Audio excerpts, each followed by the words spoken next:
Hello and welcome to the Reseller Stories podcast. I have a guest again this week, Daniel, the reselling sniper. He's going to jump on board with us and tell us what we got him into reselling, what he normally does, what he normally sells on, what platform. But welcome aboard, Daniel. My name's Daniel Hi- too, so it's going to be easy to remember.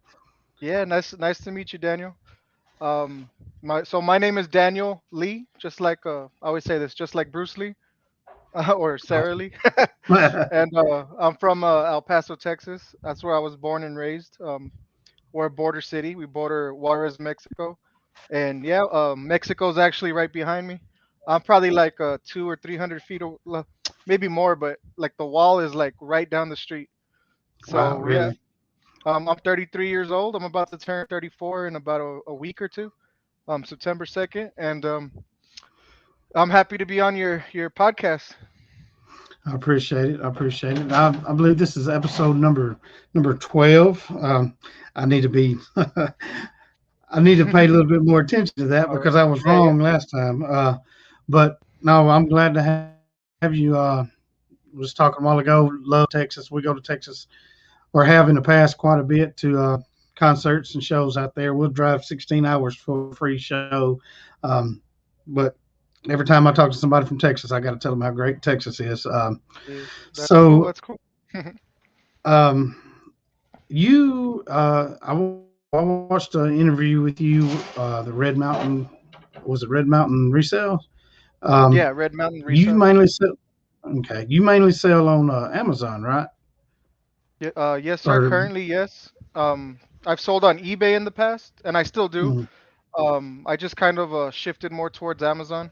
I sold on Amazon about year and a half to 2 years ago, and mhm. I stopped selling for a while on there, and I've restarted about in March, and I've picked up my sales pretty good because these last 2 months I've done 5,000 in gross sales Oh each wow, month, and then this month I think I'm already at the 5,000, and we still have a few more days in the month, so I'm that's hoping to hit at least 7,000. I put that I wanted to hit 10,000, but if that's not possible, I think I could yeah, hit seven.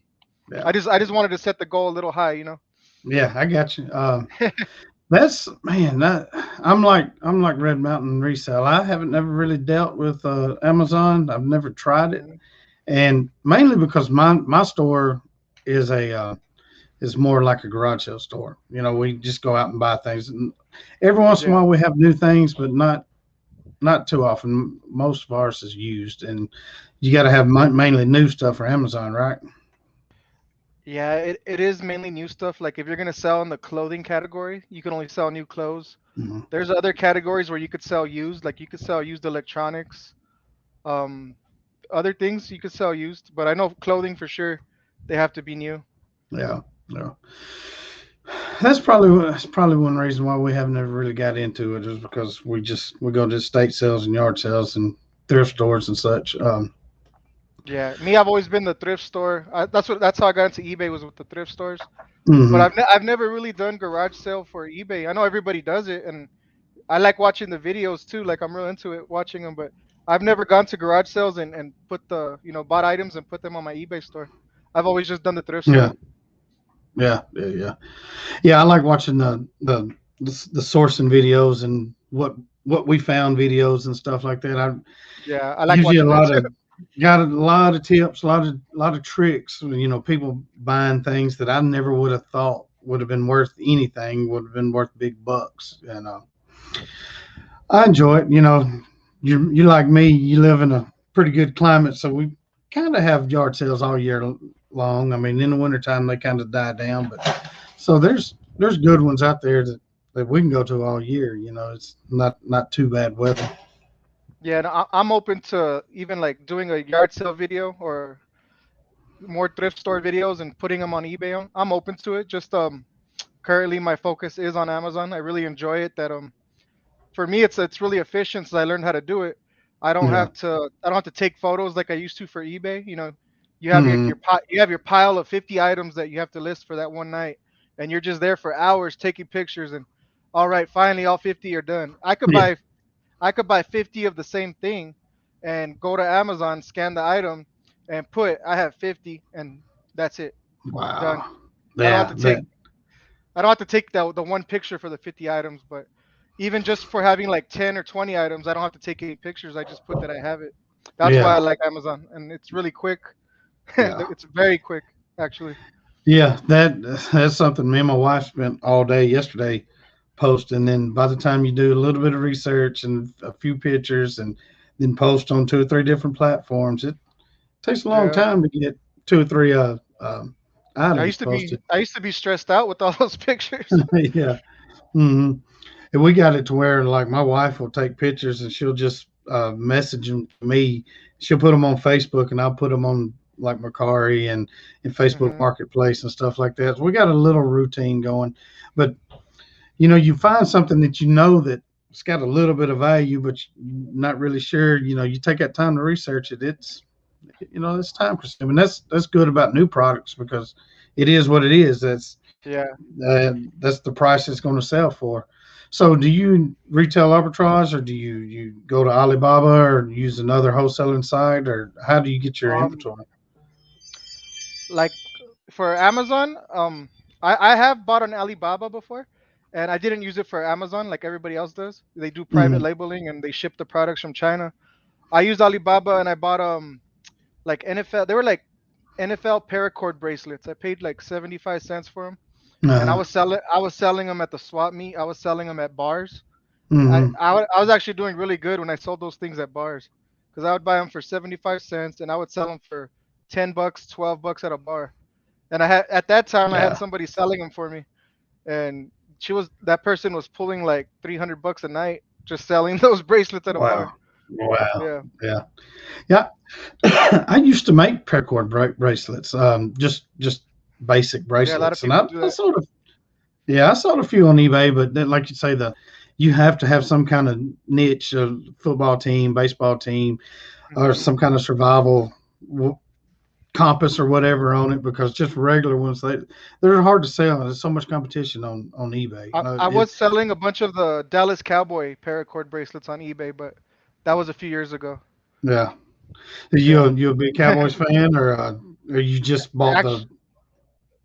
Actually, I'm weird because I played football in high school. I like football. I like watching football, Mm-hmm, and I don't have a football team. So mm, people trip out when I tell them, like I don't care who wins, but I like watching. yeah, I guess yeah, I'm so yeah. busy That's on other things.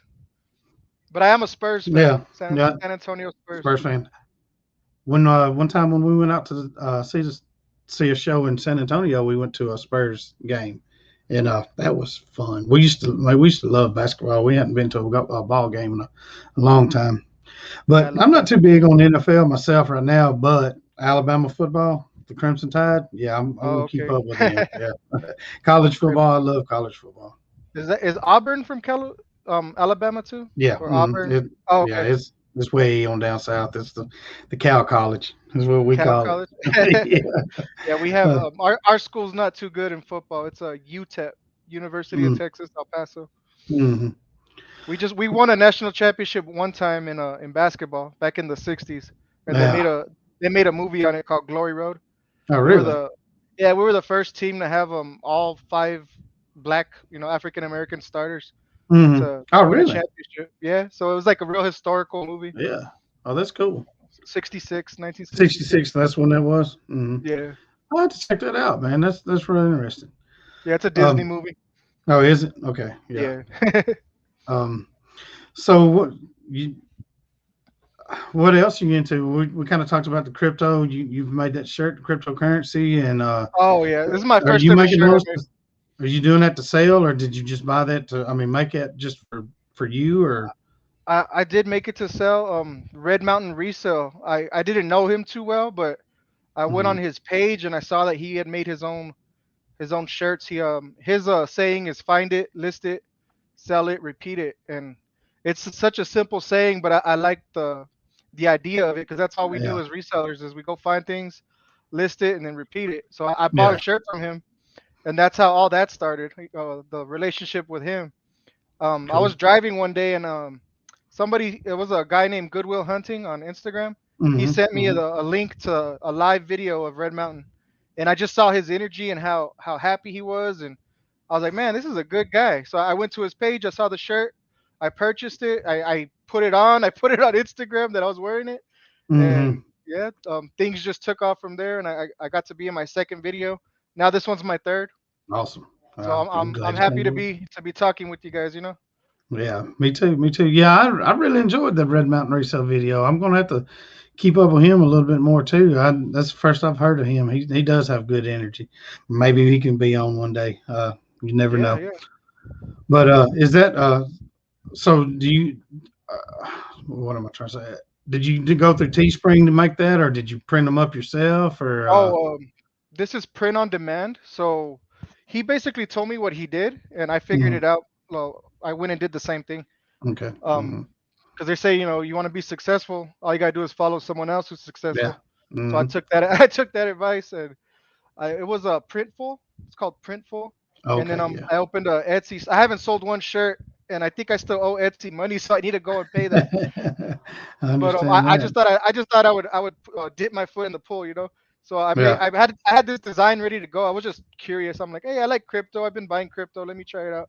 So I opened the Etsy shop, and then you make the design on, like, I made the design on Canva, and Hmm. then you put the design on Printful, that they're gonna print the T-shirts for you, Yeah. and then after that, then you integrate the Etsy and Printful together. So whenever somebody buys on Etsy your shirt, Printful will send it to them. Oh, So okay, cool. it took me Yeah, like yeah. it kind of took me all day to figure it out, but I got it Mhm. figured out, and now I need to, this is my first one. I need to start making more shirts, and I I got you. think that's I got you. a good business model to get into. I think it is too. Yeah, I know a few people that does that too, and they do okay with it. They do all right with it.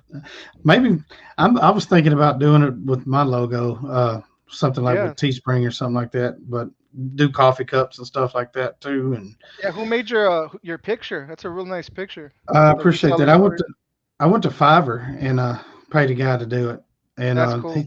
he wasn't the cheapest, but he wasn't the most expensive one either. And he had kind of like I just kind of based mine off what he'd done on somebody else's. I said I like that one.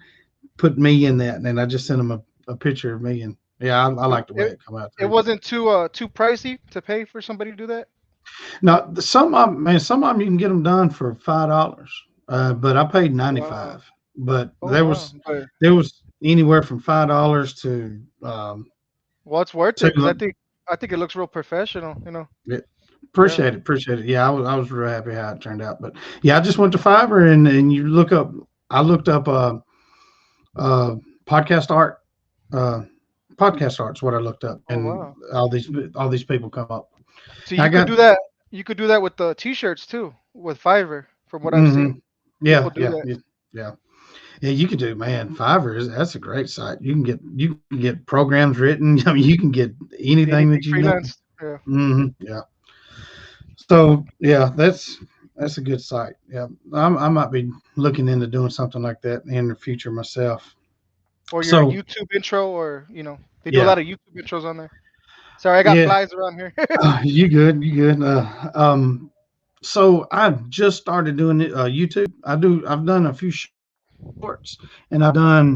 I think when I post this one will be the fourth YouTube interview that I put out. So I definitely need to get some kind of intro and outro for that too, because Me too. Actually.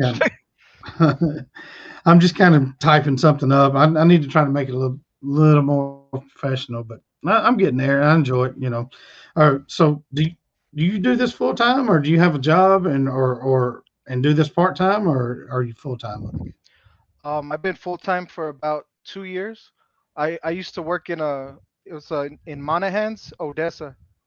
So the big thing is Odessa Midlands for the oil field. Hmm. But Yeah. right before Odessa is Monahans, and that's real big too for the oil field. I worked in a sand mine there for about 2 years. I was a logistics coordinator, and I also filled up the trucks with sand. And then I also I worked in the chemical plant also, coating the sand with chemicals. And we Yeah. would do that. We would coat the sand. And we'd turn it pink. I guess they have to turn it a certain color to know that it has chemicals in it. And we would do Mm-hmm. that, and we would sell it for a whole lot more. and they would use that sand to go into the high, I guess, the really deep oil wells, deeper than Mm. usual, and it had to Yeah. be able to withstand the pressure for the fracking. And I did Mm. that for 2 years, and in my first year doing it, I was making like 5 or 6 thousand a month. So for me, that was really good. Yeah. And then That's good after money. the second year, I started making like 2,500 with no overtime, and I got used to living like the a little not lavish, but I was living up Yeah. here, and now I'm gonna live down here. So once I took the pay cut, a few dollars of a pay cut, and they took away my overtime, then I was left with a bunch of bills. I was stressed out. Um, my ex-wife, she would call me, stressed out about money. And one day she called me, and I was like, man, I'm tired of this. I had been thinking about reselling a lot. Mm. Um, at work, all I could think about, hey, I had just sold a phone from Goodwill, and I sold it for like $200, and I bought it for like $4. And Yeah. at work, all I could think about, man, I could just be doing stuff like that, and it blew my mind how I'm just sitting here at work, something it wasn't that bad. I just wasn't having fun being away from family. Yeah. So that day when she called me all stressed out, I just kind of like, I guess I snapped, and I just quit. I'm like, I quit. I'm going Yeah. home. Yeah. And Wow. yeah, I know it's not responsible, and it was really risky, and it was just kind of like an emotional thing. Hmm. But it was kind of like fate, because the day I quit was the day I shop at 3 stores that sell liquidation. It's all the same company, and that's what I do full time. I go, I purchase items from there, and I Hmm. I sell them on eBay, and I sell some on Amazon. Well, I sell the majority on Amazon. Yeah. And that day that I quit, I drove home, took like 3 4 hours, and then when I got home, my ex girlfriend's brother was right there, and he's like, "Hey, look, check out this new store that opened up." And he showed me his phone, and I saw, what's this? He's like, yeah, they sell Amazon liquidation, and that blew my mind, Mm. because I had just quit my job, and I was gonna what my plan was to go to like store closeouts and start selling all that stuff on eBay. Yeah. So I was gonna look for that, but it happened to be fate that the day I quit, that store opened up. That So store the opened next up. day, Yeah. the next day I went to the store. I made a YouTube video. That's like one of my first YouTube videos, and I was like, check out this store that just opened up, and they have Amazon liquidation, and I was just mesmerized, and I started selling items from that store, and I was finding items for like their most expensive day, because they do 6 days a week, and then they close a day. Their most Mm. expensive day is $8. Then it was five, four, three, two, one. Yeah. They Hmm. close and they do it all over again. But on Yeah. those $8 days, I was finding items worth like $300 and Yeah. flipping them on eBay. Like I found a pulley system for, I guess for the people that catch lobsters in Hmm. the ocean. It was like a pulley system, and that box was just there. I grabbed it, I scanned it. It was going for like $400 or $500. So I listed it on eBay for like it was three something, and it sold. Yeah. So and then I found books for 300, 200, 100. Wow. I find Wow. books for $100 all the time. Like the other day, I found a three mortuary. It's a mortuary science. It's like pathology and microbiology. I found two Uh, of them one day for $2. Each one is worth $100 profit. And then the next day I wow. went. The next day I went. I found a third one, and I was like, "What? I missed this one?" And I bought it for $1. So $5. $5. I'm gonna make like 320 or $30 when they all sell on Amazon. Wow.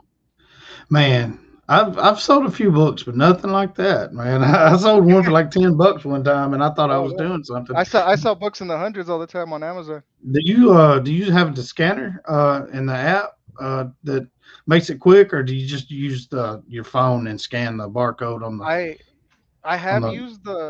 used Scout IQ before. That's a Yeah, bookseller. that's it. Hmm. Scout IQ. I've used that one before. I've used Scoutify 2. You get to use that one for free, but you have to pay for Inventory Lab. That keeps track of everything for Amazon sellers. It keeps track of all your Hmm. inventory. You print labels out. You create Amazon shipments. So if you pay for that, you could use Inventory Lab. You could use I mean, if you use Inventory Lab, you could get Scoutify 2. And Hmm. right now, I'm just using Amazon Seller app. That's all I use. Yeah, And I mean, all the other stuff is really good too. But if you're just basic and you just want to not pay for yeah, extra things, the Amazon Seller app will give you everything you need. yeah. You're right about that. I've watched a few videos on the that Scout ID. Is that what you said? Scout IQ. It's just a little bit faster using that little handheld scanner than using your phone. But yeah, you can definitely get it done by using the phone and the Amazon app. Yeah, like Scout IQ, it's similar to the Amazon app, but it'll tell you. But not Huh? Oh, I'm go saying ahead. it'll tell you like how good of it'll give you a E score. That's what they call it on the Scout IQ app. So it'll Mm, say like a E score of 23 or E score of 6. I forgot what the score means because it's been so long, but mm, the higher or lower the score is, it means the book sold within the last month or something. So besides the sales rank, you also know if it's sold within the last 6 months or something like that. So oh, that's if good. the I guess if the number's too high or something, then it's like it tells you don't buy it, and it'll like ding, be like nope, Yeah, don't buy this one. yeah. So that's something good to look into if you're gonna sell Mm, books. yeah, I'll definitely look into that. We did go to it was a Habitat store. They had a book sale. It was like 10 cents a book, and we did go through one day and scan them with the app, and we did pretty good in that sale. And that's been it's been about the only time we've done decent with books. You know, we'll find a random one here and there, but we're about 20 minutes into it. You know, and I know we're all busy. Um, I know you're busy. We're going to have to go back in here and relist a little bit here in a little bit. Yes, sir. So we're at the part of the show where I like to ask, um, do you have any kind of crazy or weird or any kind of big flips, any kind of just Hmm. odd things that happened to you while you was outsourcing Yeah. that you saw that you know something that happened to you that is out of the ordinary that you'd think the listeners would want to hear. Oh, okay. I wish I had a weirder story. Maybe if I come on next time, I'll have something crazy happen to me while I'm sourcing. Okay. But the story I told this story on my interview with eBay Addicts, another YouTuber. Okay. Um, they asked me what's my biggest flip, and that's the story. This is the story I told them. Okay. One time at the liquidation store I go to, I had already been a seller on eBay for Burt's Bees. Like I like selling that product, and it's a real fast product to sell. So I had listings on it, and somebody had messaged me before if I had a bunch of that product like so I could wholesale it to them. And I was just a small little seller, and I was like, no, sorry, but if I ever do, I'll let you know. So one day I'm at the liquidation store, and it's dollar day, so that's the cheapest day they have. And I see they have sorry, these flies. I see they have bins. They had like 5 or 6 bins filled with that Burt's Bees. It's like a 4 pack. And I was like, whoa, I don't have any money, but my wife had money to buy stuff for like the house and stuff at that time, and I had like Hmm. nothing on me that day. But I was like, I'm gonna make something happen. So what I did is I contacted that person that had asked me if I had a whole bunch to sell to them wholesale, and I told them. Well, they asked me, what's the best price you could do. I told them I had like 1,000 or something, and I came up with it. I'm like, I could do $2.75 a piece, and they're like, but I told them I just need the money as soon as possible if you want to do this deal. So after I said that, like 2 to 3 minutes later, that's when eBay used PayPal. I Hmm. checked my PayPal. I had like 2,000 something dollars from that person. So I used that $2,000. I bought 2,000 worth of Burt's Bees, and I think I sold them 1,000 Burt's Bees the first time. So I made like a few. I made like $800.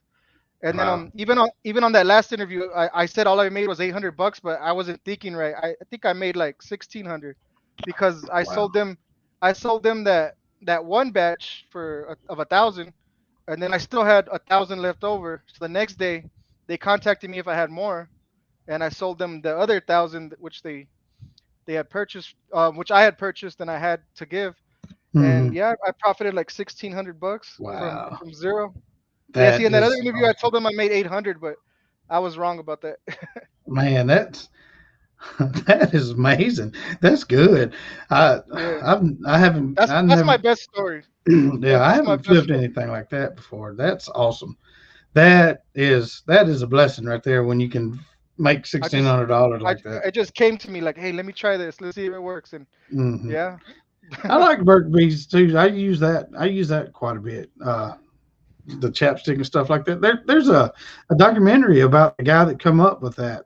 I The saw it. Bert. I saw it. Have you? Yeah, yeah. It Yeah, was pretty good. I liked it. I liked it.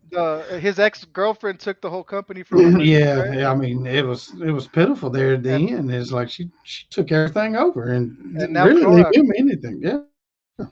So But Yeah, now we're Clorox owns going. it. Oh, Clorox Sorry. does. Yeah, Oh no, you Clorox owns good. I Clorox didn't owns know that. Berkeley's. Yeah. Hmm. And who does Clorox have a parent company? Or they just I'm said not we're going to buy this. I'm not too sure, but I remember either I looked it up or I saw it in the documentary. And Okay. I guess they don't like to say, "Hey, we're a Clorox brand," because people are gonna think they're gonna get poisoned or something. Yeah. So Yeah. they keep it hush hush. Hmm. Yeah. Yeah, but that was a real good story, man. I appreciate it. And we're going on about 25 minutes now, and that's usually how long these my shows last. Man, it just flew by. I enjoyed talking to you, It feels like and we just started. I know it. I know it. Right? I like this. I'm starting to use a different service than StreamYard, and I like this a lot better. So I'm probably going to start using this after I figure it out and try to get the kinks worked out. And maybe next time you come on, we'll I'll be able to link up a little bit quicker than what I did today. But before we get off here, I just want to tell you, man.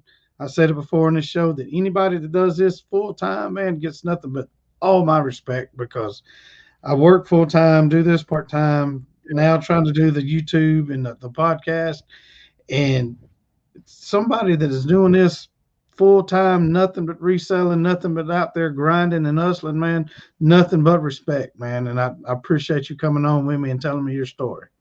Yeah, I appreciate you inviting me on here. It's very nice to meet you. I like that we have the same name. Absolutely. Absolutely. So I'm sure this is not going to be late. I appreciate it. And with that, we are out. Yes.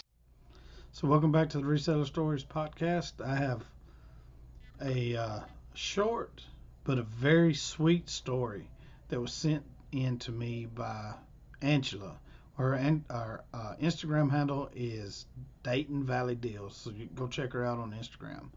But she sent me this story on Instagram, and she was out thrifting a few weeks ago. Uh, she was out thrifting a few weeks ago and found this vintage vase. And she said it was a beautiful vase, and I saw a picture of it. It is a very beautiful vase. She found it. She liked it, so she went ahead and bought it.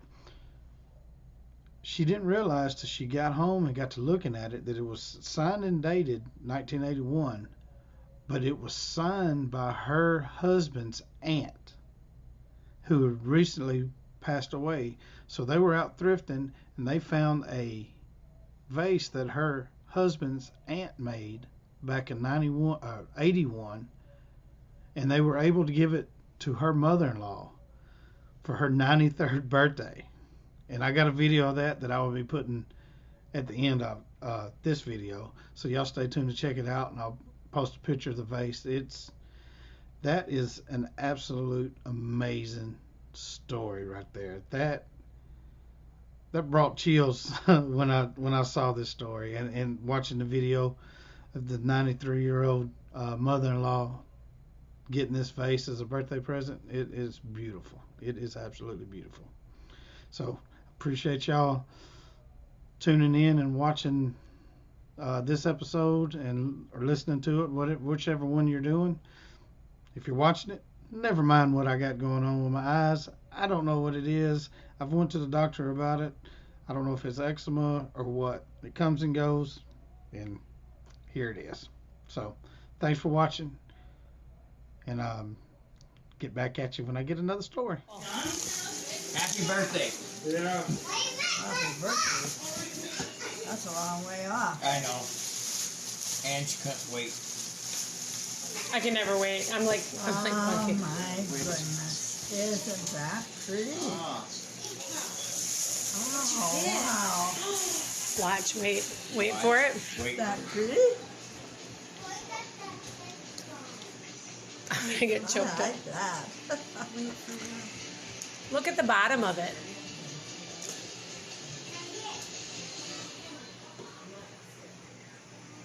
Where in the world did you get a hold of that?